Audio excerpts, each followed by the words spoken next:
Testing.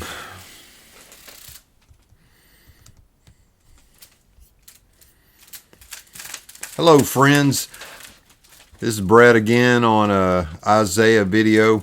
I've been studying Isaiah for a topics perspective for quite some time, and I am exposing some of these topics out for what they're worth, and I think they're worth a lot. I think they're really enjoyable, and it's the way my eyes and my heart and my spirit picks up the scriptures, and I kind of organize them, and they're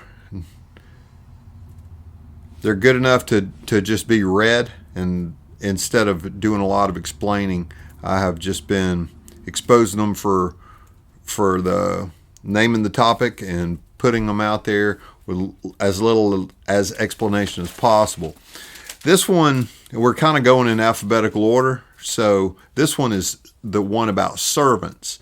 And this could also, as I looked deeper into it, it's pretty much could be covered under suffering as well.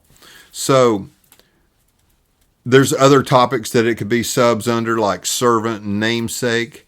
Because like Philippians 2 says, have this mind among yourselves, which is yours in Christ Jesus, who, though he was in the form of God, did not count equality with God a thing to be grasped, but emptied himself by taking the form of a servant, being born in the likeness of men.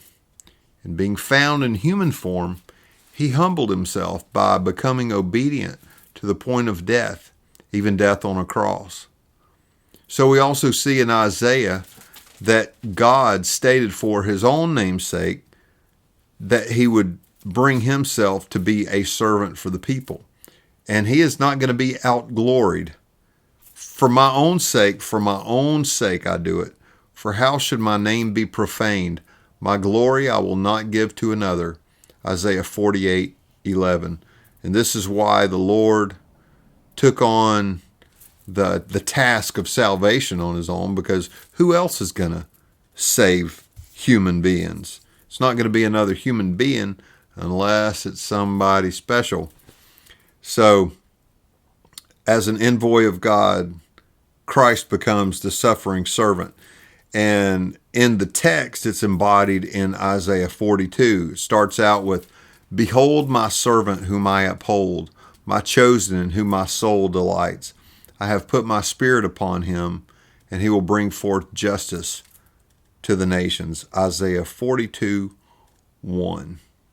And that's a foreshadowing of another topic called spirit, which is coming up really, really soon. And it's an easy one. It's so good because there's so many references of spirit, and they seem to center around Messiah as well.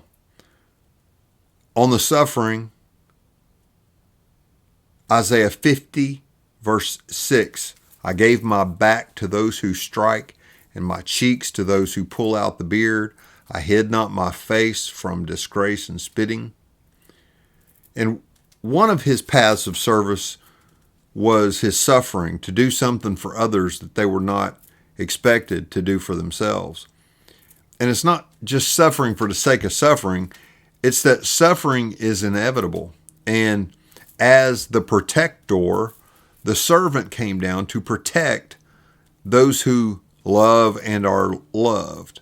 And it's not that there's a complete protection from suffering at all, but in Messiah, there is a sample of the model of suffering, a posture of willingness, of offering and sacrifice for others, humility and peace, and the ultimate outcome that your labor is not in vain.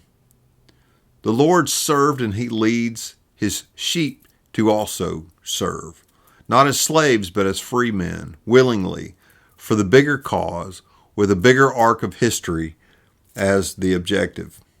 So to be a servant is one of the main features of the ethos of Christianity. But Jesus called them to him and said, you know that the rulers of the Gentiles lord it over them, and their great ones exercise authority over them, but it is not going to be this way with you, he said, Matthew 20:25. And then in Mark 10, verse 45, for even the Son of Man did not come to be served, but to serve and to give his life as a ransom for many.